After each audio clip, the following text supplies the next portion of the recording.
Shinji and Asuka kissing? Misato and Kaji kissing? And Jesus Christ, that fucking ending. Are you Jesus fuck what the fuck? Jesus today on the show. Wait, how do I do it? Today on the show? Okay. Taking this over. Kevin, you play this. Hit the theme. Hey, and welcome back to Anime Binge Club, the show that forces you to listen to me talking about anime, that forces you to listen to anime. No, it's not listen to anime. That forces you to watch anime that I'm talking about and forces you to listen and watch to me singing about anime. I'm your host, Spencer Crittenden, and I'm joined by you. Kevin. I'm joined by you. Yeah, I'm joined by you too, Spencer. Thank you. Yeah. And we're joined at the hip. It's been a complicated surgery. And I don't know how it works because we're in different rooms. It doesn't work. What a mess. I'm so full of pork, you guys. And when I say you guys, I'm referring to two other people that aren't Kevin. That's right. We got your best friends in mind. Jeff Ekman, Ryan Kazmiski are here today in studio, by which I mean in their own houses or some such. What's up? Happy to be here. Thanks for having us back on. Very excited to come to you from Studio D. Studio D? Is that Dick? There's four of us. Yeah, he's the fourth one. Okay, yeah. It could be B or C. I don't know. I got a problem with phalluses. Well, Studio Cock. Yeah. Well, Studio it seems like C. you got him on the mind. I do. That's the thing. I got a problem with phalluses. There's too many of them. Am I right, folks?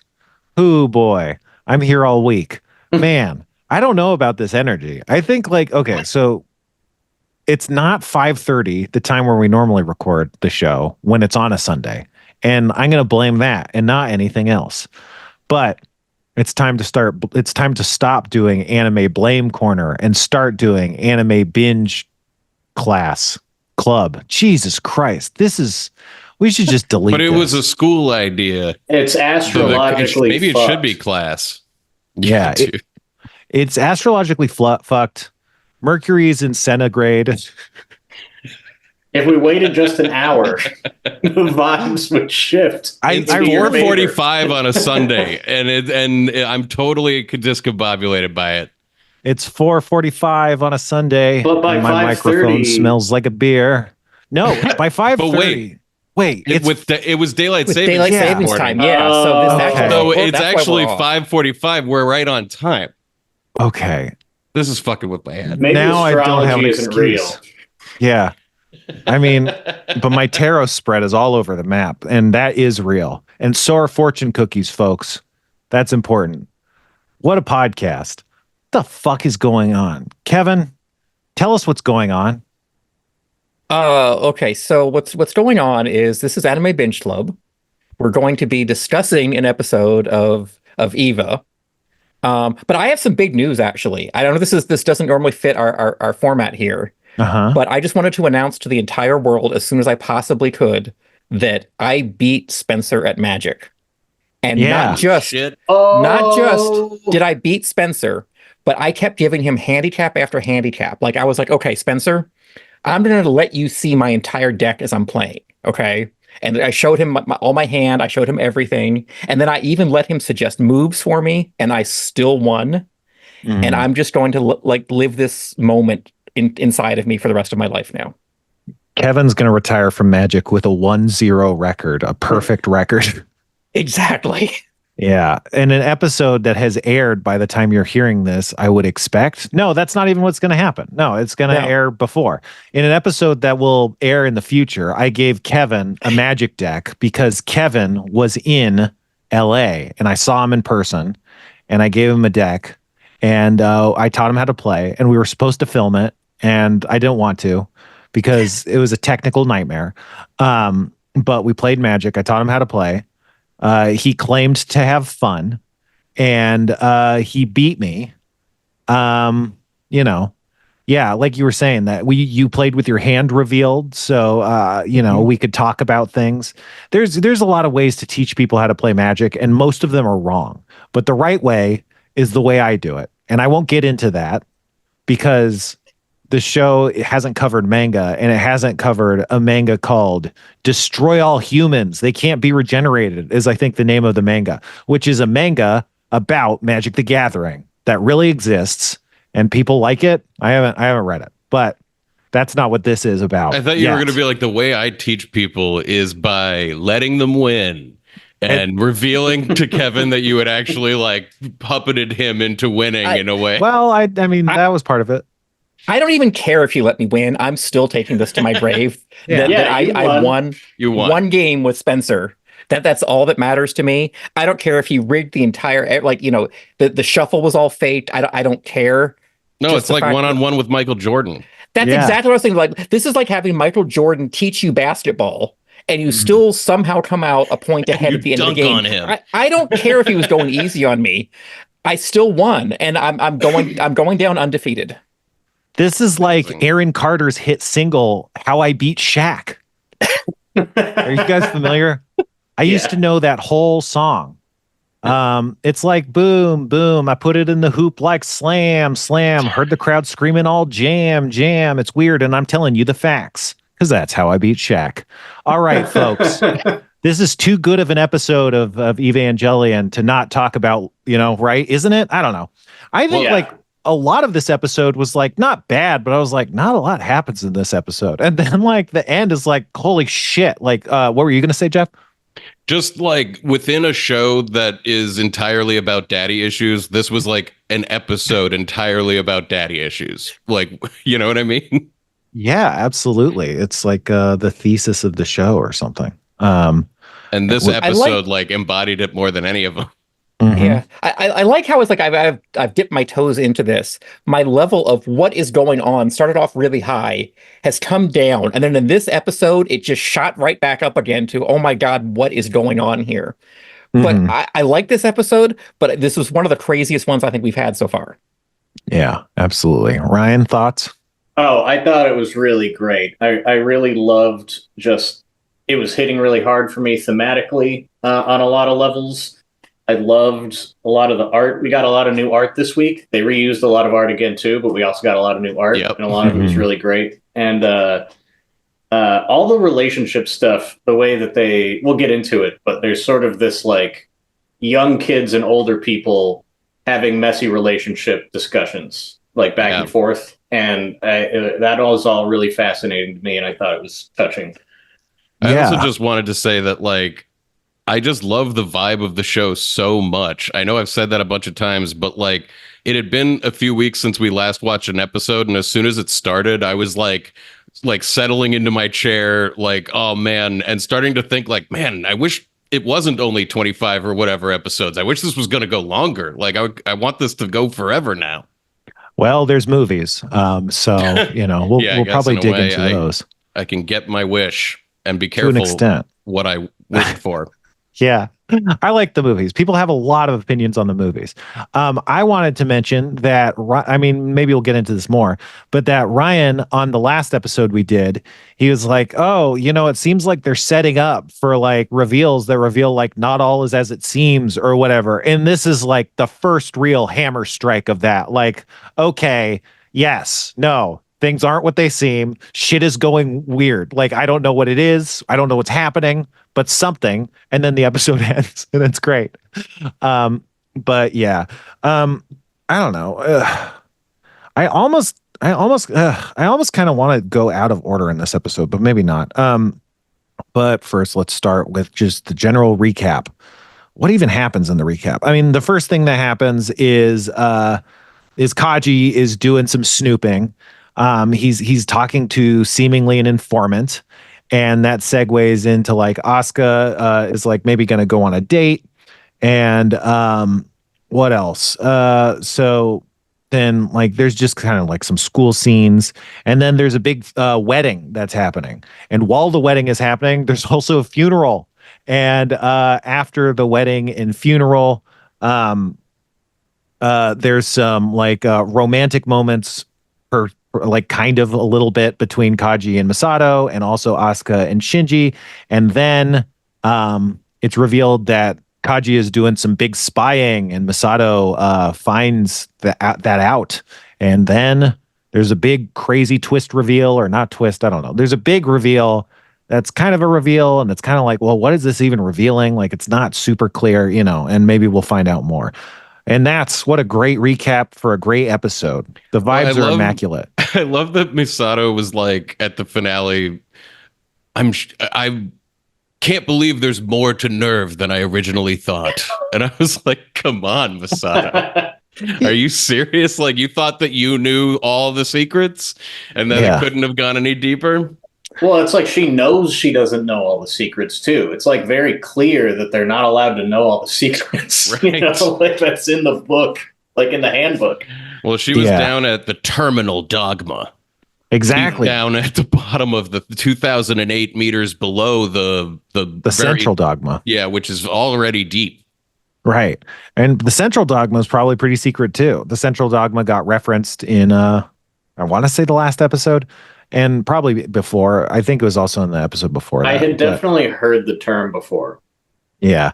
That was like when the what do you call it? The hacker angel, the nanomachines angel, it was penetrating. It either penetrated or tried to penetrate to the central dogma. And then in the last episode, that's something that CeeLo was like pissed about. They're like, oh man, can you imagine what could have happened? But yeah, so the very beginning, we're seeing Lakes Ashy 2 and 3. And Lakes Ashy 2 and 3 are big nuclear bomb craters that filled with water, except they're not nuclear. They're N2 mines, which maybe that's a nuke. Who knows? But yeah, we learn there's been delays in plans. Gendo might get fired, or Gendo. They've been doing dummy plug stuff. They've been saying that the human instrumentality project is behind schedule. And the confidant guy, whatever his name is, I should look up his name. He says like, or Gendo is like, oh, there's problems or whatever, but everything's going fine. And then the confidant guy's like, including Ray. And it's not clear if like he's saying like, is Ray like one of these delays or problems, or is Ray somehow linked to the instrumentality project? It's not super clear. But I thought that was notable because it implies like she has a specific role to play in whatever these secret plans are. That's not, just like being an EVA pilot like Shinji is or whatever. And then they go like, oh, that man, I don't know what that man is going to do. And then he's like, well, leave him alone. Let him do what he wants. Let the Marduk Institute do what they want. And that's, I don't know. I just wanted to like quickly do an aside where part of the way Japanese gets translated is they use the thing like that man or like that thing or whatever. And it's very like, I don't know. English just doesn't do that sort of thing. Like, obviously you can, but English isn't like typically like framed that way. You'd be like, who are you talking about? I'm talking about, are you talking about that one thing? It's like, it's not typical in like fiction for like things to be set up that way. But I think the way they do it is because they don't always use specific subjects. They just use pronouns. It's like they say like, oh, what's going on, but then they use a pronoun that like refers to like a man. And so it's like, well, this sentence implies there must be a subject that's not being named, who the characters must know and are referencing in vague or not even vague terms. They're just referencing because they know it. It's like when a character doesn't say someone else's name because they just know it. And that's something that happens all the time in anime. It's just a weird, I don't know. I find it to be a weird thing. Maybe it's a completely normal thing, but the way the sentences are structured, it's always really weird because I don't know. It doesn't cleanly translate to anime. And it turns out that man refers to Kaji, or almost certainly he does. So Kaji is doing some snooping. He learns about a company called Shannon Biotech. An informant is telling him about the Marduk Institute, and she's giving cats chips. I think the chips are like shrimp crackers, but she's giving cats chips, and she's like this old lady who has her groceries, who's like presumably just like feeding the cats while secretly like talking. So they're like deep undercover or something. And they're saying like 106 of the 108 companies associated with Marduk are dummy companies, and Shannon in Biotech is like one of the real ones. And just kind of, I think, I don't know how relevant any of this stuff ends up being, but it does say like, oh, Kaji is like probably a spy, or at least doing spy work, Yeah. And Marduk is related to the Instrumentality Project. They found the Eva pilots.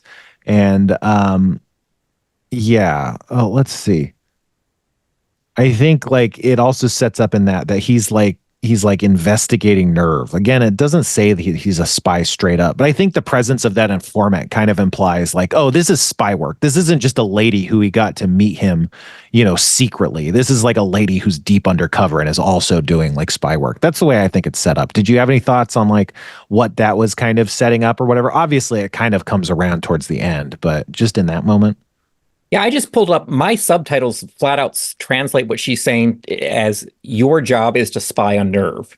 Right. But that's not what the dub said. So I think you're right there. What'd the dub say? Something like your job is more as an observational role or something. It made it sound like they were aware that like he was going in there to just like keep tabs on them kind of thing. Right. But the subtitle said that no, you're a spy. Yeah, now that you mention it, that's why I took that away. It's like, oh, she's someone involved in whatever agency he is or whatever, and she's like telling him stuff in official capacity as opposed to just someone who knows some things. Did you guys have any thoughts on that, though? I just thought it was cool how the information is like handed out so sparingly. Like they don't give us enough to know what they're talking about, but you just kind of get this idea of like shell companies, secret projects. He's like investigating them. He doesn't want them to know he's investigating. We don't know who he's investigating for exactly or like what they stand for. And it kind of like, I don't know, I'll get into it more later, but yeah, it's like this jumble where you can just kind of like take away this like waft of like conspiracy. Like it's just kind of this like, oh, they know he's watching them and they don't care and they know other people are watching and it just sort of hints at the bigger picture. But like I didn't understand concretely any of it. I don't think you're supposed to. I don't think I was supposed to, Yeah. Jeff, anything? I was just thinking what Ryan basically said. Yeah, that's fine. Yeah. I think like, obviously there's the show don't tell thing and they're doing a lot of talking, but I think it kind of still is a show don't tell where it's not like, here's the plot secrets you, the audience, need to know. It's like spy stuff. This guy's a spy. They're doing spying, and so in that way, it's like they are like using words to convincingly like convey this case without like piping specific information that seems super relevant. Although, like, I think they do a good job establishing the Marduk Institute is this player, but outside of that, like, it doesn't seem clear at all. So yeah, and then Asuka calls him, leaves a message, and she says like, I'm being groped or something, and that's like classic Asuka. She's being manipulative and she's externalizing. If you're an advocate of the book that I'm reading, Adult Children of Emotionally Immature Parents, it talks about how externalizers can fake accusations. It's just one of the things that they do when they're feeling out of control. It's one of the ways they externalize. So I think it's really interesting to continue to track Asuka as an externalizer. At the same time, like class rep, I think it's Incho or something, but which means class rep. She like has someone she's trying to set up with Asuka. She's like, oh, you should go on a date. And and Asuka's like, yeah, well, I'm not busy because my plans with Kaji fell through. And meanwhile, Shinji is staring at Rei as she's wringing out a rag.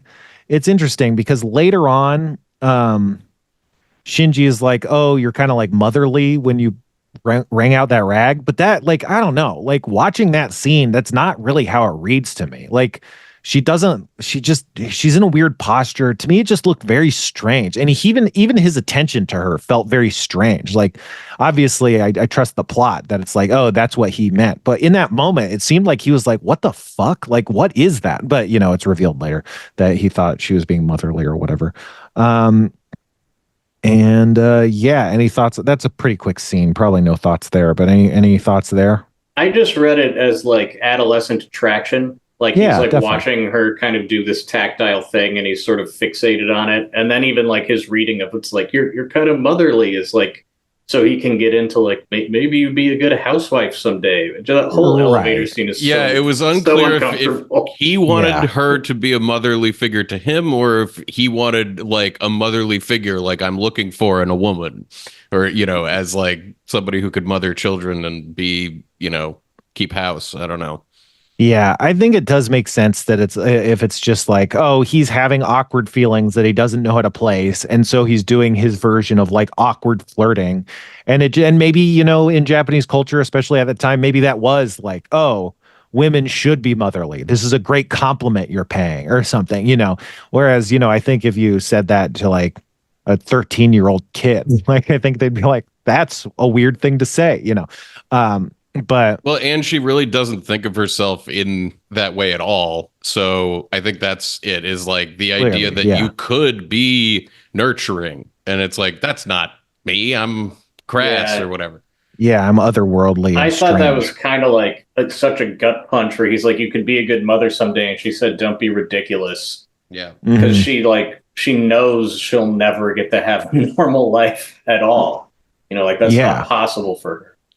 Yeah, and I mean, you see like her being super injured, have like very little emotion, not really opening up to anybody until she kind of opens up a little bit to Shinji in that scene when she smiles. But yeah, like I think you get the sense that she lives this like robotic life where she's almost like more than the other kids, she's like a test subject. Did we already see the? Oh, go on, Kevin. She seemed to react really strongly to that. And I almost thought that maybe that she was doing that because how she's talked in several episodes before about how she's going to die and she's going to sacrifice herself and all this, of kind of like, Shinji, how dare you talk about me being a mother one day? We all know I'm going to be dead long before that's going to happen. Mm-hmm. I was thinking maybe that's what she meant by that. But in that scene there, they both just acted super weird and crazy. Like Rei seemed weirder than she normally does. And Shinji seemed to be getting goofy too. So like, I think they both were just playing off each other's weirdness a little bit. Yeah, because Rei doesn't have a lot of emotionality until Shinji watches seemingly in horror that she's interacting really pleasantly with Gendo, like across the way, like on the bridge or whatever. And even then, she's not blushing. Like, I think this is the first time you ever see her blushing, which means like she is kind of touched, embarrassed. But I think you're supposed to read it as not just embarrassed, but also a little touched, like, wow, like he thinks of me this way, which kind of services this clear love triangle that's kind of going on between the three kids. Ryan, did you have anything? I think you were going to say something, right? Oh, I was just wondering if we've seen that quick little scene where she's like in that tank in that like weird room with the giant pentagram on the floor. I think that's at the very end. Yeah, I don't know that we've seen anything I couldn't remember if it was like at the beginning, like during the sort of montage of the helicopter and all that stuff, or if it was at the end. Anyway, yeah, but that definitely and there might be other scenes like that, but before that are similar. I can't probably way before if there's anything, but yeah, that definitely sets up. It's like, yeah, she's not going to live a normal life. That's not what's happening here. But yeah, so then we come back. What's it called? Asuka's watching TV. I guess we skipped this, but Misato kind of sets up that there's going to be a wedding. She needs something to wear. She doesn't fit into her orange dress or whatever. And so Asuka's watching TV and Misato comes home with the new dress and whatever. And she's like, oh, you have a date tomorrow? And Asuka's like, yeah, with a hot guy. And then she asks for the lavender perfume, which I think is cool. It's like, because it just, again, in terms of storytelling, it's such this quick thing. It takes so little lines, but it sets up this thing that pays off way in the end, like this emotional beat. But the main action in the scene is that Misato goes and talks to Shinji, who's having a weird time, and is like, hey, you're going to see your father tomorrow. Are you ready? And he's like, whatever. And then she's like, are you, if you're scared of your father, you can't just keep putting this shit off. You gotta deal with it, which to me is interesting because it's he's not really in a position to, interact more with his father. It's obviously he is kind of afraid around him, but it's not like Gendo's around and he's avoiding him. It's Gendo's always away doing stuff and is never available, So I thought that was a bit weird. But then she also says you'll be seeing your mother too, which is weird. Obviously that pays off later when they're going to visit her. Yeah, I thought it was great the way it wasn't clear until you see where they go what he was going to do in seeing his father. And they're just like, so you're seeing him. That's going to be crazy. Yeah. You find out later and you're like, oh my God, yeah, this is going to be crazy. I do wonder how that would hit a Japanese audience. I think it would still be relatively unclear, but I have seen anime where they refer to it that way, where it's like, oh, you're seeing your mother. And it's like what they're referring to is seeing it at a grave, but it's still the same words. Like, I don't think like, so it's like, I think the obvious interpretation is that, but I wonder if there's some meaning I got to that we don't have. a little bit. Yeah. I mean, I got to imagine that it's still like a little bit just being like dramatic, because it's still choosing not to reveal that they're going to a cemetery. Right. Right. Like, I'm sure people in Japan say I'm going to the cemetery, like that's a phrase they have. Yeah, but I just don't think about it. And maybe that's because I haven't gone to a cemetery to visit anyone, but I just don't think about it as like, oh, I'm going to see this person. You know, I'm seeing the grave. Like, even if I do want to like talk to the dead person or something. Yeah, we like, don't really have like a specific word that means I'm going to visit with the dead grave. person. Yeah, with the dead person. But like, if you're familiar with someone and you know their family member is dead, I feel like even in English I could see people talking about it like this. Yeah. You definitely could. Yeah. And again, it's not something I'm super familiar with. Also, I'm not sure. I want to say we know that Shinji's mom is dead. Like, I think that's something that may have been established. And so, like, if it's not established, it's definitely like, well, wait, what? What's happening? And if it is established, it's like, well, wait, I thought she was dead. What's happening? Even if it's established, it's almost like it's not at front of mind for me, you know? Yeah, definitely. I mean, there's been a lot of episodes. I did love seeing Pen again. Yeah. And I love his little pen squared. Yeah, his little bachelor pad in there. Yeah, it's great. Or no, I meant like his little his pen thing, squared. Pen like, squared. You know, pen. Yeah, so that's dog tag. That's another Japanese thing. Although I think generally you would pronounce it pen 2. In Japanese, but it's like it is pen squared. It's just for but like I don't know. I just like I think I've seen that in other times, and they use like tsu, the word tsu, so it would be like pen tsu, and then that would mean like pen 2, and then that would mean pen squared, which would then mean pen doubled, pen. Well, I wonder if pen will ever have an effect on the story or the characters, or if he's just like there to be a really fun piece of, like, you know, in an anime, you got a crazy animal among them for yakumos. Yeah, it's a great trope. One of my older anime that I watched was called Tenchi Muyo, and there was this cat. I don't know what the cat's name is, but it was like a cat rabbit. It had these giant bunny ears, but otherwise was a cat. It had like a crystal on its forehead, and its deal was it would turn into a giant alien spaceship. It would like awesome. Jump in the air and go like and turn into like something that looks like a alien version of a space station, and it'll go like It definitely, it's really great. I hope that Pen does that. Yeah, he's like the 13th angel or something. But yeah, so that's a pretty quick scene, and then they cut to the next morning. This is another weird anime thing where people trade off saying words. It's like a cutesy thing, but they go like ja, like I think Misato's like ja, which means well then, and then Asuka and then Shinji say itekimasu, which means I'll be going, and that's part of like the normal salutations and stuff. There's a lot of that involved in like, you know, well, I'll be off then, you know, have a good day, and then okarini is like welcome home or whatever. So there's like these very formal ways to say I'm leaving, goodbye, I'm back, welcome home, and so they're doing that, but they're trading off saying it. It's, I don't know. What's weird is like this is a thing I have as a TV guy, a guy who makes television, a high-powered mover and shaker.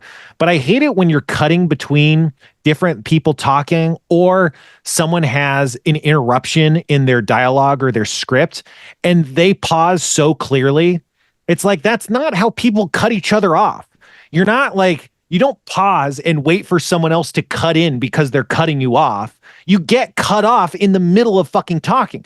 But the way the lines are recording, there's these very clear pause demarcations that I find very awkward. Obviously, back then, it's not, you know. I feel like that happens all the time in bad sitcoms through the ages. Is like it happens in good ones too, but yeah. Well, and especially like, let's say that there's on SNL or something like that, like a live show, somebody is like leading up to a planned censored swear, and they really try to make sure to not mess up that moment. And it really is like, nobody would ever, interrupt somebody and wait for you. The person waits to be interrupted just before that moment. But I really liked the way that this felt like, okay, we've set up a few stories of what each of these people are going to do. Now, okay, off to the races with like each of their day. And I really enjoyed the way it was edited, especially like how, as we get into like the wedding, the way that was edited just into like the tight moments of like, and the speech, and then the singing, and then like it's like it moves through it really funny. Yeah, and that's like when they do establishing shots in anime, there's often not a lot of movement. Sometimes there's no movement. There is a little bit of movement in those establishing shots, but that's some money saving stuff too. That's something that bothers me, not in anime so much, but in other Western animation. It usually bothers me when you do establishing shots without movement, because it's like, come on, everything's moving except for these shots. Like, they're supposed to be moving. This is supposed to be like a video of this happening, not supposed to be, a static image. But I think it's stylistic and works in anime and stuff. But yeah, so we go into the wedding. Misato is talking to Ritsuko, and then Kaji shows up. He's late. His tie is loose. Misato's like, how are you busy with work? You never do anything. You just stand around at work. Also kind of, setting up that he's this suspicious character. I don't know. I think it's just interesting. Whose wedding was it? It was they don't actually say the name of the person when Misato, I don't think, at least when Misato and Ritsuko are talking about like what she should wear, she mentions like two people whose weddings they already had, and was like, well, I wore this to this person's and wore this to that person's, but I don't think they actually say who's getting married. Oh, but also I guess we skipped over that, or I kind of glazed over it, but in that part they talk about how like, everybody wants to get married before they're 30. That's another thing in anime, is like a lot of female characters are really like obsessed with the idea of like, oh no, I'm like 30 and I haven't been married yet. This is a huge problem for me. Like I see it a lot. It's a classic. I think that was in America in previous generations too. I think it's still a thing. I don't. Yeah, exactly. I was like, it's been that's the thing in life. Yeah, I don't hear it very talked about in fiction. Maybe it's because that's just not the kind of stories that I watch, but I don't think I've never seen it's like, obviously you're getting older is like a thing, but like the idea, it's like, oh, you're 30 and you haven't gotten married. That's not like usually how I see it, I guess. But it's definitely a dynamic. I agree with that. Like, oh, you're getting older, less desirable and stuff. That's definitely in fiction. I'm pretty sure I've seen some sitcom episodes where like, one of the main characters turning 30, and like, does that mean, is it bad that they haven't found love yet? Because this is like the point at which they're past their prime, or, whatever. I've definitely seen it. I mean, there's that. Well, fuck me, I guess. I guess we're all fucked, huh? Yeah, exactly. None of us are married. Exactly. Well, Kevin's married. I was like, when I heard that, Kevin's good, but I was like, man. I'm not saying it's a universal thing we should all adhere to. I've definitely. I think it's a bad thing, but I do think that a lot of people do like worry about that and think about that, and that's one of the major milestones. I'm gonna zig hard and say I think it's a good thing. I think if you're a woman who hasn't been married at 30, you might as well kill yourself. You might as well be, give it up. And I won't be taking that back. And it's serious. It's unironic. I believe in this entirely. But yeah, that's fair. Let's see. And then they cut pretty hard to the funeral, or not the funeral, the memorial or whatever. That first opening shot of like the graveyard they're at, it's just like, it's a pretty long shot, and it just has the grave markers, and they're pretty skinny.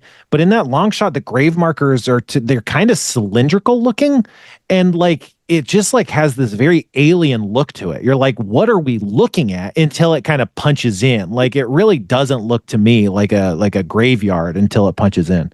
I don't know what the Japanese style of graveyards are like, but it definitely reminded me of like if I was imagining a science fiction version of Arlington Cemetery, or one of those ones that just goes on forever. Right. It looks like a military graveyard to me. Yeah. No, it does. And I think we're probably to believe that either this is a military graveyard or this is like a mass a mass graveyard, giving reference to the fact that tons and tons of people died in the second impact. And so like this is maybe a memorial graveyard or something with tons of entries. Although it's notable that Yui, her grave marker says she died in 2004. Which was in the second impact happened in 2000, I think. So like she actually didn't die in that, but still is probably like a second impact related graveyard or maybe a Nerv government graveyard. I could be wrong because I don't know what really went down, but maybe it was like she died years later from effects from the explosion or whatever happened to the second impact, and that like some people were survived for a couple of years but then died of effects from it. I don't know. Of impact radiation. I was wondering about this because there's like, and before they go to the mother's grave, there's a whole conversation where he's asking Rei what his father is like, and she's like, I don't know. And we know that like other people who work here have like sacrificed family members to like build computers and do all kinds of other unscrupulous, crazy things. And it makes me wonder if his mother's really dead or if she was used for an experiment. I think he says that her body's not there. Right, which definitely sows some doubt into like what happened. And also it sets up that Shinji didn't really know that. Like that was Shinji probably finding that out. Well, and Shinji says something about like you use every part of the buffalo of my mom. Yeah, I wish I had that exact line because I don't remember exactly what it was. I was just thinking about it because I was like, I feel like we've been told not directly, explicitly, but that Rei is somehow artificial and was created somehow using something. Right. And there's this connection between Shinji's father and Rei, and he doesn't even care about his own son. So, like, what is that? Is Rei somehow interesting idea? His mother? Yeah. I see kind of what I was thinking by the end of this. They definitely set a lot of ideas there that could lead that impression for sure. But that's just like a wild guess. That's just like, I feel like there's something with his mom definitely that he's not being told. Yeah, but it makes sense if she's like dead under mysterious circumstances, her body doesn't exist. Shinji's like, hey, you're pretty motherly. And she's like, oh, that's specific. Rei has a specific dynamic with Gendo. Gendo doesn't have a specific dynamic with Shinji. Like all that stuff fits. Let's see. Gendo just has a lot of loaded lines here that I wrote down. He says like, forgetting is what lets people keep on living. I come here to remind myself of that lesson. He says there's no body. He says you keep what's important inside of you. Kind of like that kind of to me sounds like him saying like, yeah, I mean, I could throw her body in the trash or whatever. It's not important, but just the idea of like, oh, what's inside is what matters. Like memories are more real than like physical mementos and stuff. And that reminded me too of like the 3 hearts concept of like there's like the heart that you share with the world, the heart that you share with your family, and then the heart that you have internally to you. And it's like you keep the truth in your closest heart, and that whatever is going on in this situation that they're in takes secondary to the fact that it's like, well, I do love her, and that's still true. Yeah, definitely. I think that's like on the more concrete level, that's what he's saying. It's like, well, the body is not what I care about. That's not what you should care about. It's a human being that's gone, Right. And then like after saying like 3 lines to each other, we see Gendo walk up and like within 1 minute, he's like getting airlifted out of there, which is like, Jesus Christ. Again, like Shinji doesn't have very much access to him. That was such a laugh moment when the helicopter appeared. It was like, well, our time's up. Bam! We gotta go. Like it really made me laugh. Yeah, no, he's like, Shinji, you need to remember that life fucking sucks. I gotta go. Yeah. And then he just takes off. And then Shinji is like, hey, I really loved seeing you today. And then Gendo's like, I see. It's just like such a fucking that's some emotionally immature parent shit for sure. Kevin, we haven't cut to you in a while. Talk.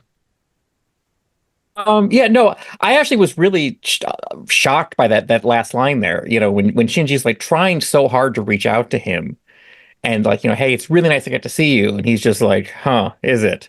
And Mhm. that's just like, I can't imagine being that callous to just a stranger, let alone your kid.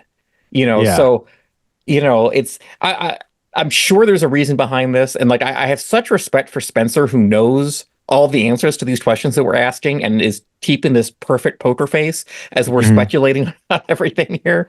I But don't yeah, remember everything. no, but the plot points, and but yeah, that specific moment right there seemed to be, it has to mean something. The fact that he's just being that detached and like just not letting Shinji just get he can't get a win at all with his dad. Not even a minor pat on the back. You did good. Nothing like that. It was Yeah. almost like him saying "I see" was like him realizing like, oh, I could use that either to my advantage, someday if I need to manipulate him, or uh that might actually be something someday I could do that would be good for Shinji. Okay, like that's good to know that you care about spending time with me. Yeah. Yeah, kind of like almost like just the thought never crossed his mind of like, hey, maybe I should spend some time with my son. Yeah. Like, huh, that's weird that you're enjoying this. I wonder why you're doing that.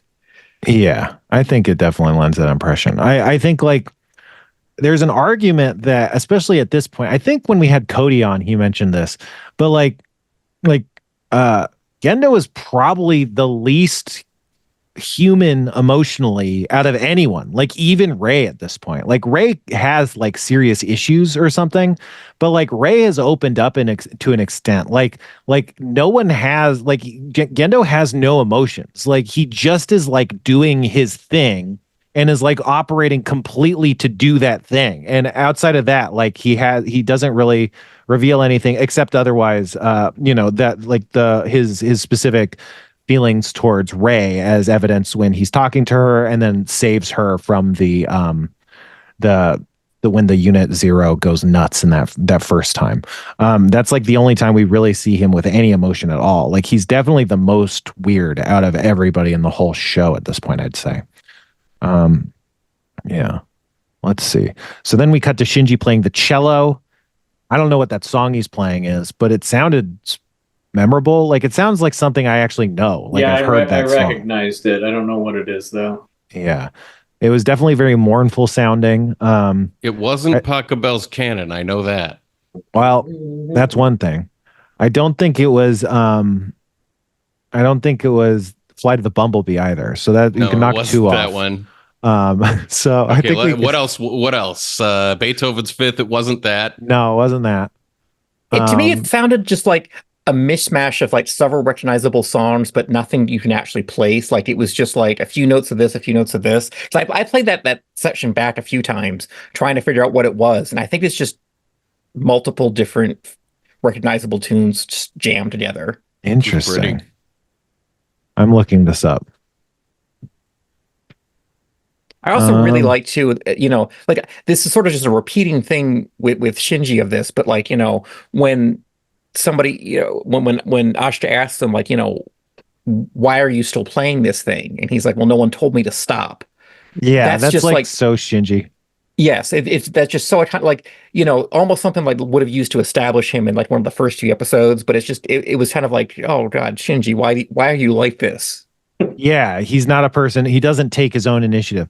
Oh, also, I feel like there's a point where Misato says that Shinji is self-loathing and eager, which kind of comes out in this scene. Okay, it looks like he was playing Johann Sebastian Bach's Suite for Cello Solo Number 1 in G major. That was going to be my next guess. Yeah, I was going to say I was pretty sure it wasn't that one. So. It sounded familiar, like it's probably something out of one of the Suzuki lesson books, which is like a popular way to learn stringed instruments. Yeah, it probably was, and I feel like I don't know, like he plays it really well. And Asuka's like, wow, you do that? And he's like, I have no talent for it. And it's like, yeah, he's self-loathing. Like, clearly he has talent. Like, I don't know how good or bad that was supposed to be, but it sounded like just a real version of that song, which I don't know how easy or hard it is, but it didn't sound easy. It's not like plinking on the piano or anything. And then, yeah, he didn't stop because no one told him to. And yeah, I don't know. I was going to say that there's some book stuff in there, but I don't know. It definitely feels like some like, oh, maybe someone will congratulate me for continuing to play the cello. No one told me not to, so, but who knows? It turns out Asuka ditched her date. She ran off when they were in line for a roller coaster. I love his reaction was like, that was kind of mean. Yeah. Right? Yeah.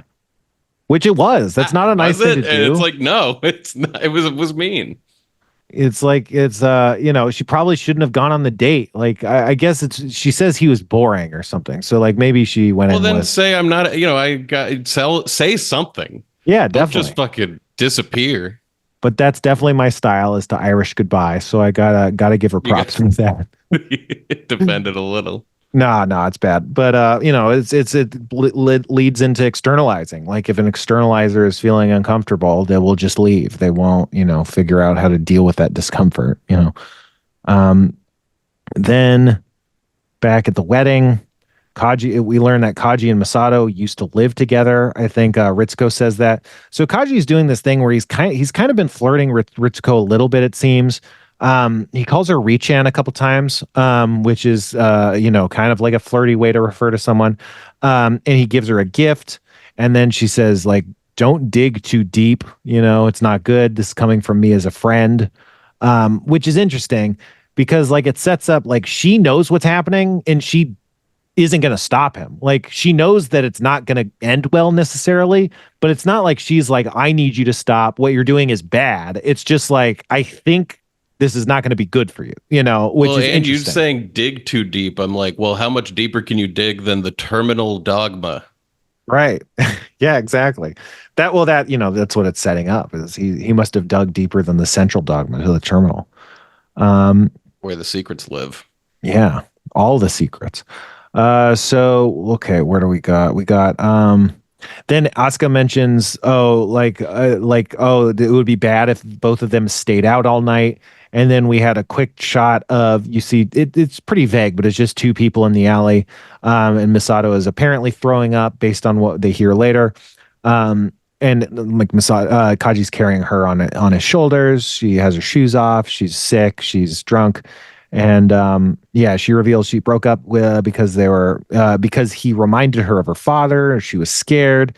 She says, I was deluding myself, thinking I was doing this to get revenge on the angels. I was running away. I'm no different from Shinji. And when she says I'm no different from Shinji, that's where it came back to me like, oh, she said early in the episode that Shinji is self-loathing and eager. And it's like, oh, we don't see a lot of Misato's self-loathing necessarily outside of the scene, but she's clearly eager. So it's like, I think like, we're to believe like, oh, she sees a lot of himself in her or a lot of herself in him, like, and has the whole episode or the whole series. And maybe that's a big part of why, she relates to him so specifically and feels so protective of him, is because like, she's like, oh yeah, he's also chasing his dad by doing what people tell him to at Nerv, and this is kind of her breaking point. She basically does this thing where she's spiraling. She's like, I'm a piece of shit. I'm a piece of shit. And Kaji's like, he kisses her just to kind of, I don't want to say to shut her up, but to like interrupt her spiral, and it seems to work. And I don't know. I guess we can talk about that. I wanted to say in the scene before when they were still drinking, like at the bar or wherever it was. Oh, yeah. That like, I loved the way that he was flirting with Misato, and like when she goes off to the bathroom, she like sticks her tongue out at him. It's like clearly she really has strong feelings for him, and he seems to also like her. And then he says at one point, he's like, when she goes off to the bathroom, like, she's drinking so that she can have better control over herself, a thing that drinking never does. Yeah, it's like I think that like hit me so hard because he was like, yeah, she's doing it to stay calm and maintain control. And yeah, like he's like, that'll really work. And then the next scene, she like is wasted and is like, I mean, it's just alcohol talking, but like I hate myself. I hate everything I've done. Everything sucks. Yeah. But I think it is. It may like I think, there is an extent to which she's like thinking that drinking is going to like help her cope with what Kaji's been doing, because like she's been like repressing feelings. And also like the whole time we see like the whole series, since Kaji shows up, it's like she's doing it very intentionally. She's blocking him off despite of her feelings. Like, she like kind of earlier on in the series, it's set up more like he's a bad guy and she knows he's like a deadbeat sort of thing. And so it would be wrong to go after him despite those feelings. And she needs to know that they're not right together, is kind of how it feels in the early parts. So it's like, don't go with that bad boy. You got to keep him at a distance by shitting on him. But, then here it's like, oh, it's not that. It's this completely different thing. And so it's like, yeah, she's like drinking to cope with these feelings now. And obviously, like you're saying, yeah, it doesn't work at all. But yeah. So I just got an email that says Mercury is semi-sextile to natal Uranus. So I think that's why the episode's so crazy right now. Okay. I knew it wasn't centigrade. I think Mercury's in centigrade. I think it is. I think it's hard to deny that Mercury can be measured in Celsius degrees. I'm certain that it will be able to be measured in centigrade. I think it is. But yeah, so cut from the kiss to Asuka, which is, again, these are like interesting kind of theme matching or something. It happens a lot in this episode, between Shinji and Misato, and between Shinji and Kaji and Misato, or Shinji and Asuka and Kaji and Misato. So Asuka, apropos of nothing, wants to practice kissing Shinji. This gets into the tsundere trope where the girl is like into the guy and isn't revealing it. There is that time when she was like possibly sleeping that there was like the similar situation. And yeah, it's interesting. Like a lot of the ways the tsundere trope plays out is the tsundere is overly talkative about their crush on a third party, but is like acting cold to the actual object of their affection. And I think that's coming through here a little bit. But yeah, she holds his nose and kisses him and he can't breathe. He's turning pink. He's turning blue. Pen walks in and is like watching them and goes into his bachelor pad and closes the door on them. And then he can't breathe. And, he's willing to put up with not being able to breathe for a long time too. Which I guess he doesn't want to ruin the moment or something. But so she runs in and she runs away and gargles, which is more tsundere. It's like she's trying to broadcast like, oh, I didn't like this. This wasn't good for me. She's laying it on a little thick. And I don't know. Maybe I missed, but like you don't see Misato come in, right? You just see Kaji show up, right? I can't remember. Sorry, did we lose Kevin? Oh, we sure did. But we are still recording. Okay. We lost Kevin. Okay, so we're still recording and we're probably going to leave this in. So let's talk shit about Kevin for at least a couple minutes. I don't like how he doesn't talk on the episodes. I don't like how we talk over him so much. God damn it, you're back. Okay. I'm sorry. Do you want me to stay on? No, I think we're setting up the pretense to leave all of this in. And it definitely goes. It fits perfectly within Mercury being semi-sextile to natal Uranus. Let me just read this off. You've been analyzing the deepest parts of your psyche. That's true. You will have a bit of luck relating to your natural sense of individuality, rebellion, and creativity. I mean, sure. This happy coincidence will see its beginnings in the new ideas you've been craving, along with circumstances surrounding deep truths. This luck might relate to how you can escape a rut you've been in, how you've overcome things in the past, and how you reintroduce balance. This will not be a stressful situation. Does not really pertain to the issues with this episode. What's your sign? Hey, well, my main sign is Aquarius. Hold on. But apparently so this applies to all of us. Yeah, but here's the thing. Apparently, that's your sun sign. Apparently, your sun sign doesn't actually matter as much as everyone says it does. And of course, the fucking astrology website's not loading right now. But my thing is I have a stellia in Aquarius. That's actually like a big deal. I lost it. It went away. Jesus Christ. But I have a stellium in Aquarius, which makes me a real Aquarius. But no, I think my rising is in Aries and my moon is in Cancer. So do with that what you will. I think that means someone can like fake my identity now that they have that detailed information on my spirit senses. I don't know. Yeah, whenever you need to recover your password, they're always like, here's a couple of security questions. First, what's your sign? Yeah, what's your rising? What's your moon? Myers-Briggs? What are your Celias?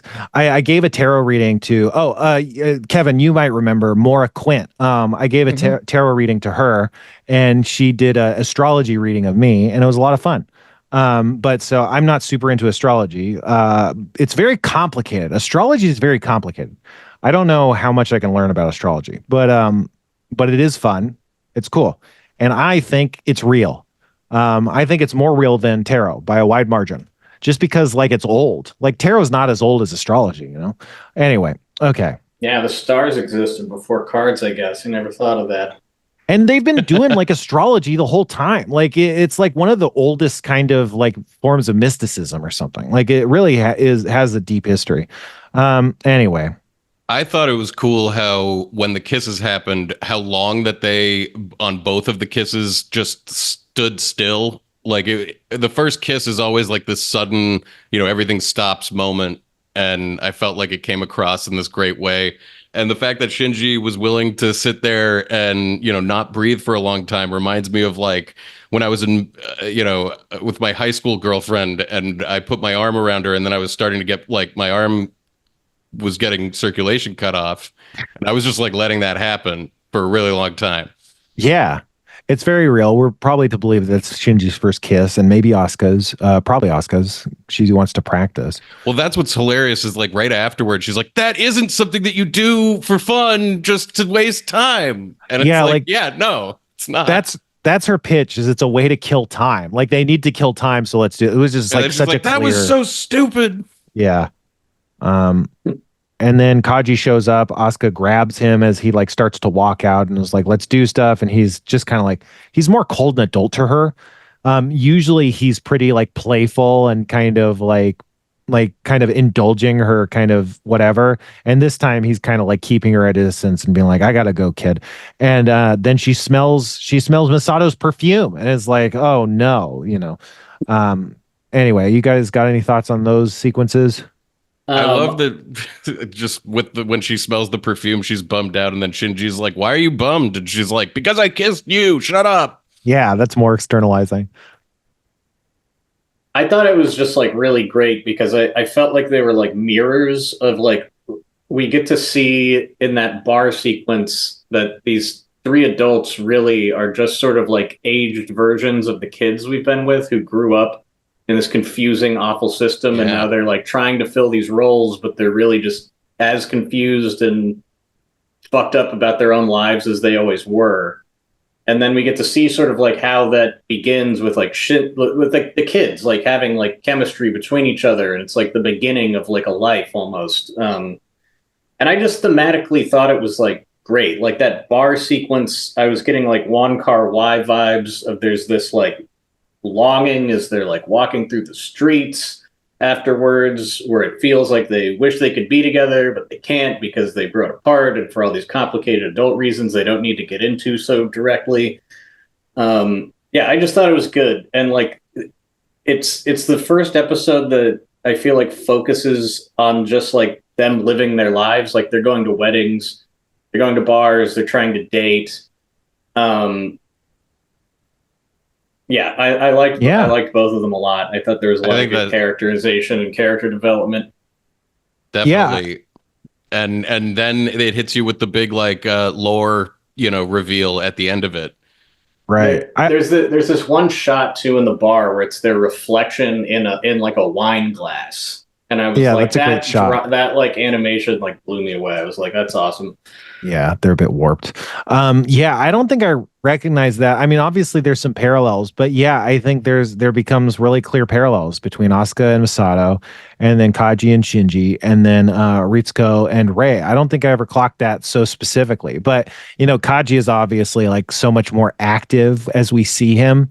But yeah, probably when he was younger, he was just like a guy that was dealing with like Misato being how she was. So.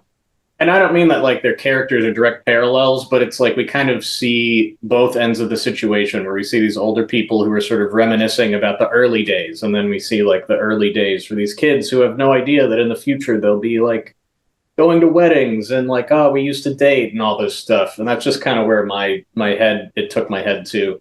Well, yeah, and she's like longing to be a totality. part of that part of the generation at the end when she's like longing after Kaji, and he's like kind of dismissive of like, like he drops Misato off and she's got like her dirty feet on the bed and she's like gonna sleep it off, and he's like, all right, kids, I'm out of here. And they're like, wait, no, don't you want to like hang out with me? And he's like, sorry. So they want to be at their stage in life, but they don't really understand yet. Yeah. Kevin, you got anything? I mean, I think all of this just shows like how flawed each of these characters are in their own ways. Like every single person in this episode did something kind of sociopathic to each other, in one way or another. Like Ashka, I think, clearly knew she was messing with Shinji. His dad was being crazy. Just everybody was doing something that was like, oh my God, what's wrong with you? And that end scene there kind of ties all these like characters together a little bit, all doing something, like they all were doing something weird that all led them into the same room at the same time being wrong, like not wrong, but like they're all very flawed people, and it showed it in a way that really brought their characters out, to be a little bit more three-dimensional. Well, they're all kind of like, they're all doing things that aren't solving or addressing their problems directly. And that like brings them all like together in that moment and stuff for sure. But yeah, so then the next thing that happens is they're in school and Ayanabe is absent. That's Ray. And then we cut to she's in a tube, this giant test tube of LCL, the orange yellowy fluid. They're in the central dogma. The tube is going up to like this big tangle of tubes that looks like a giant brain. And she and Gendo are smiling at each other, which is just really bizarre. Like that she's like fully cogent or whatever, and in the tube being like, hey, this is great. This is what I want to be happening. Which I think kind of does a little bit of connect. It's still not clear, but it does a little bit of connecting to me of what the confidant says about like, oh, even Ray is related to being a delay or related to the Human Instrumentality Project, which we don't know what either of those things are. But, it's like, oh, so yeah, she clearly plays a part, and it somehow involves being in a tube right now. It's not, we don't know what that means. And then we scroll down to the terminal dogma, which is 2008 meters below. And we see a big door or whatever that says LCL plant 3. Again, LCL is that orangey fluid. So the door is saying like, oh, this is where it's manufactured or something. And so Kaji is doing some spy stuff. He's trying to break down the door, or not break it down. He's trying to like hack the door or whatever. And a gun is pulled on him. It's revealed to be Misato. She's pulling a gun on him. And I'm thinking like, oh, I wonder if Kaji was like, I have to go because Misato's out of commission right now. She's drunk, asleep. Now I can probably sneak around more easily or whatever, and so that's why he's there. Like that's probably how he got down there. And then Misato pulls the gun, and she's like, I know you're a spy. She's like, oh, you work at the Nerv Special Investigations, but you also work for the Japan's Ministry of the Interior or something where you do special investigations for them. And she says, I'm gonna let you go this time because I owe you one, which I mean obviously I get, but it's like, man, if this is your job, you should not be letting him go because he like helped you when you were drunk. Like that's, I don't know, obviously it's even he was surprised. He was like, you're too kind. Like, what are you doing? Yeah, he's like, this is not good. Well, this whole time she's like the only one of the upper management who I feel like has been showing signs that she feels like something's like not right with what's going on and she's being lied to. So I feel like he like in this moment sort of confidently knows her well enough to know she's also curious about this and like knows where her true values lie. I felt like that's kind of how he like played it so cool with a gun to his head. He was like, I wasn't sure if he was surprised that she was there behind him or if she just like slept off that hangover way faster than he expected her to. Well, this is like the next day, right? Like the kids are in supposedly. School. Yeah. It wasn't. I was wondering if he stole her key card. Like that's how it seemed to me. It's like he got that from somewhere, right? But that wasn't clear. Yeah, I don't think that her key card would necessarily have access to that, honestly, especially if she didn't know it. But yeah, he definitely stole. He probably stole a key card. But yeah, I agree with Jeff that I think he isn't necessarily super surprised that he's been caught by her specifically. Like probably she's been the one he's avoiding, and also it kind of puts a lot of his interactions in light. Like maybe a lot of what he's doing is trying to monitor her, play her, keep her off his back. Try and maneuver around her. He also says something like, "I'm useful to Ikari, so I'm safe." Setting up that like, oh, you might want to punish me for this, but actually the people in charge probably are down to let this keep happening, which does square with the very beginning of the episode where Gendo's like, yeah, let them do what they want. Like that doesn't affect what I'm doing. Like it doesn't matter, And so we don't really know how he's useful to Akari necessarily, but that does seem to square with the truth. It's not just like a bluff necessarily. And then, he says Commander and Ritsuko are keeping secrets, which is true. Like, I think there's was a point a few episodes back or whatever where Ritsuko says something. Maybe it's about the second impact or something, but Ritsuko says something and Misato's like, wait, what?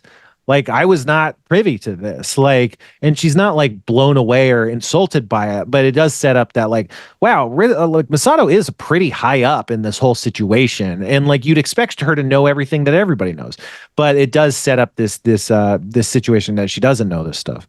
And then of course he's like, oh, I mean, you got to see it for yourself or whatever. I don't know exactly the line. And then he swipes his card on the locked door opens, and we see a giant albino figure crucified on a T-shaped crucifix with a big two-pronged lance stabbed into its chest.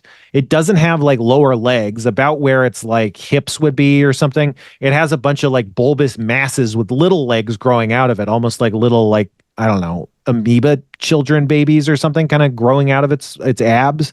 It's leaking this orange fluid that's consistent with LCL. And then it's like, yeah, this is the LCL production plant. So is this how they get LCL somehow? She says, is that an Eva? And when she says it's at an Eva, there's this quick flash to something that's presumably Misato's memory.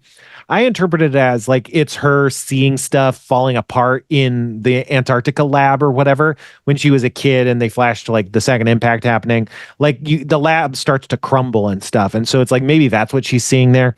And then it's revealed Adam, the first angel, which is like a huge reveal or whatever. But yeah, it's like really crazy. To me, the thing that comes up is there's like a point where they're going through early on, they're going through like a conveyor belt. I think it's a flat conveyor belt as opposed to the stairwell one. And then there's like these pools of like deep red, like crimson water where there's these like weird white hands reaching out of. They don't look like Evangelion armored hands or whatever, but they're just like these big nondescript hands. And also when the Evas get their armor plating burnt, they have these kind of nondescript kind of hand fingers. And the arms and hands of the atom or whatever this thing is it maps pretty cleanly onto like that. It's like, oh, these are like the same hands, and they call it Adam, but they also called Adam the embryo thing that they had in that box, so it's not clear if those are supposed to be the same Adam or that was Adam in embryo and Adam became that or whatever. All this is unclear, but then like Misato's like, what the fuck, and then the episode ends. And wow, what did you guys think of that? Did they say that it was like the cause of the second impact? Like this thing? Yeah. Okay. Yeah. I thought that the crucifixion and the whole imagery of it was really awesome. And, this thing clearly is being punished for our sins or something. And it almost looked like the way that I didn't realize that was LCL dripping down the cross. That totally makes sense. It almost read to me like a Rothko painting or something of like, these big, long orangey, I don't know how to describe it. You know what I mean? Looking it up. It was beautiful. Oh yeah, I've seen these. I think aren't there any of these at LACMA? I think I've seen one of these at LACMA. I think so. Yeah. like mostly one color and then maybe two, a band of another color and a couple other color fields. It just reminded me of that. And I thought it was cool looking. It's definitely one of the face full of eyes was really freaky. Yeah, it's got a face full of eyes. It's got like this thing that looks kind of like a mask with a triangle, and the Sela logo is a triangle with eyes in it, like similar like that. But the mask itself has a bunch of like bumps, like in dents in it. It's like the most striking image we've ever seen. And I mean, the show has a lot of crazy imagery in it, but this is like by far the most like abstract or cubist or whatever. It's like crazy as shit. Yeah, Ryan, you have any thoughts there? Oh, I mean, like, they didn't tell us exactly what it meant, but it's like what I take from it is that, like, the people in charge know exactly why the angels are visiting and probably are causing it by keeping this thing here, and probably caused the second impact themselves.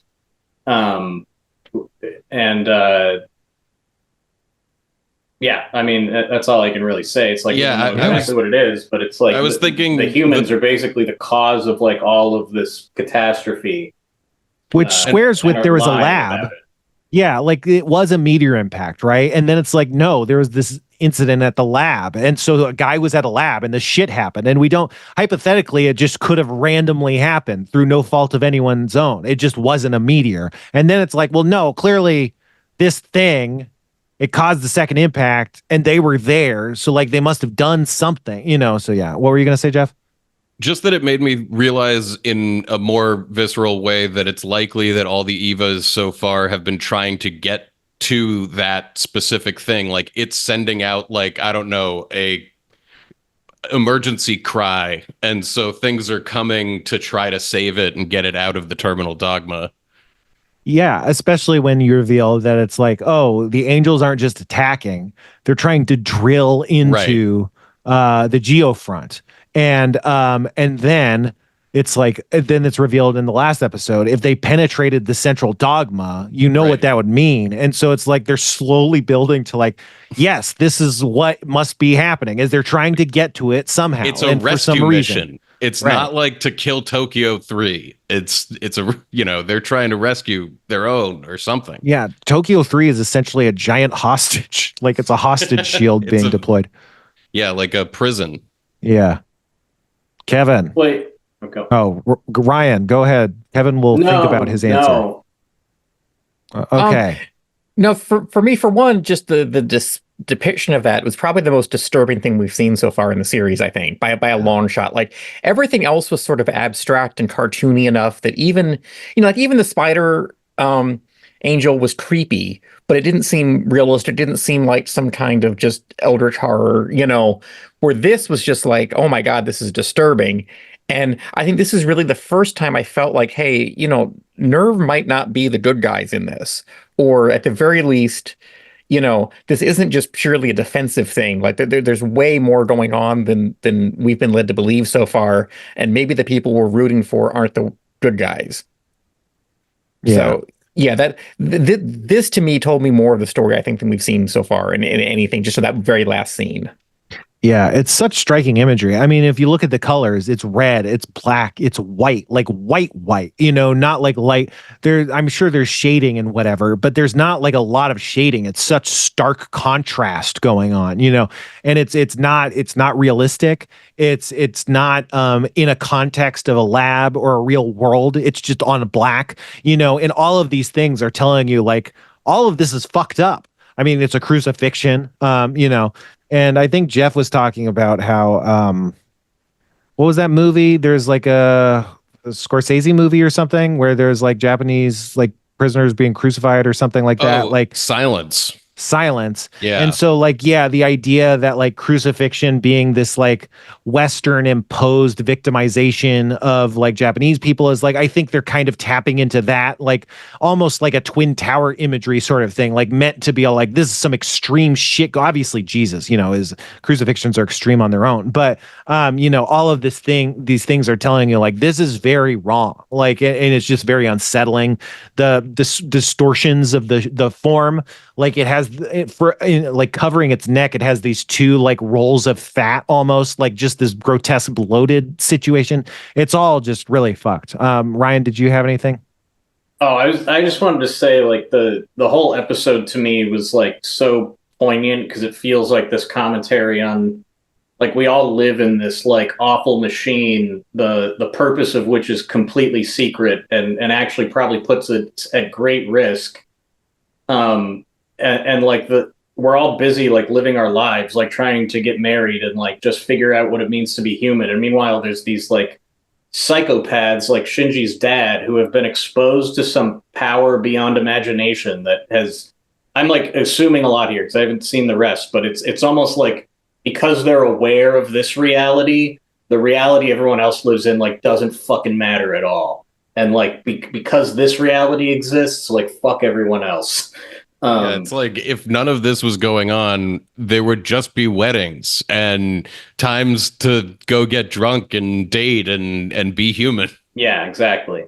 Yeah, although I would say there's also an extent to which I feel that like one of the reasons why people might be in a rush to get married is because of how dire things are. Like we got to get hitched. Like monsters are going to come and kill us all, which is also like, man, like, and they don't know why. Like they don't know that's why it's happening. But it's like we have to like live fast and die young because shit's so crazy. And shit's so crazy because these guys are just being fucking crazy for unknown reasons. You know, it's like none of this has to be this way. The second impact didn't have to happen. Half the humanity didn't have to die. You know, like human meddled where it wasn't supposed to meddle. And now everyone's like, now what the fuck? Like, what are we supposed to do? You know, which is like also very symbolic and metaphorical. And it's clear like the leadership is on some kind of like messianic quest that they see as like transformative for humanity that no one else is allowed to know about. It's really disturbing. Yeah, human instrumentality. The idea that human might be an instrument or something is like, that's not a good way to think about humans. But okay. Any final thoughts? Because we're out of time. That was my final thought. It was a good final thought. One of the best. Maybe one of the best ever. Just that it was great, and I can't wait to see the more of it. Yep. Awesome. Well, today's episode was brought to you by Mercury semi-sextile to natal Uranus. And if you want to see Mercury being semi-sextile to natal Uranus, check out CoStar. CoStar, bringing you astrological updates and horoscopes, answers to your deepest, darkest questions. Try it out in app at CoStar.com. I don't know. CoStar, in the stars. It's a company. Therefore, etc. Kevin, do you have anything to plug? No, you don't. Ryan and Jeff, do you have anything to plug? I'm trying not to do it. Check out our podcast. No one can know about this. Jeff doesn't have anything to plug. Spencer's Patreon. Join my Patreon. It's due for a reboot. If you give us $10 to $20, Kevin will try a weird beverage. Look, I've got right here black olive soda. If we can set what's a good milestone for your Patreon, Spencer? Like 10 more people? That's even more ambitious. I was just gonna say if someone signs up at like the $20 level, but yeah, if 10 more people sign up at the $3 or more level, Kevin will drink black soda, and he'll even get some in his eyes. I will shower with black olive soda if you sign up for Spencer's Patreon. Yeah, but it's due for an overhaul. I realized. Yeah. Oh no, go ahead. I think we might try and batch record some anime episodes and try and put them out early on the Patreon if you're a $5 member. I don't know. Like I don't want to commit to anything right now, but I gotta refix this thing. I gotta mess it around and tune it more towards podcasts instead of just Spite. Although it is a product of Spite, and if you want to be part of Spite. There's not enough spite in the world. I think we all know this. That's one of the big problems in the world is there's not enough spite. So be part of the solution. Patreon.com/thesixler. Be in the credits. Kevin, it looked like you were going to say something, but you never want to say something. Just sign up for Spencer's Patreon, please. I want to try the black olive soda. Tell me you would hate to try it. And no, actually, it looks disgusting, to be really honest with you. I don't personally want to taste it. I just want to support Spencer. Wait, actually, people said they don't want to punish you. Okay, go back to saying you do want it. Sorry. Okay. Okay. I want to support Spencer by trying new drinks. And I know how much you guys like us trying new drinks, and it's a fun experiment and segment on the show. So the more you support Spencer, the more joy we will experience. Yeah. All right. Any last words before we sign off, guys? I just realized I should actually plug my own podcast because we just finished our FF9 season. I said it. No one can know about this. Yeah, no, That's true. You did. But plug it more. Yeah, you just finished the season of Final Fantasy IX. What a great Final Fantasy! You beat Ozma. Go listen. Yep. I watched you beat Ozma. If you want to hear me watching them beat Ozma, check it out. It was a great wrap up to a great game with a very bizarre final boss, shall we say? Yeah. And to sign off, we're going to throw to Spenpai with a Japanese culture lesson. Hey, kids, it's me, Spenpai. Did you know it's time for a Japanese lesson? Today's Japanese lesson is about Spanish. In Spanish, you say, I am in a hurry by saying, estoy apurado. Goodbye.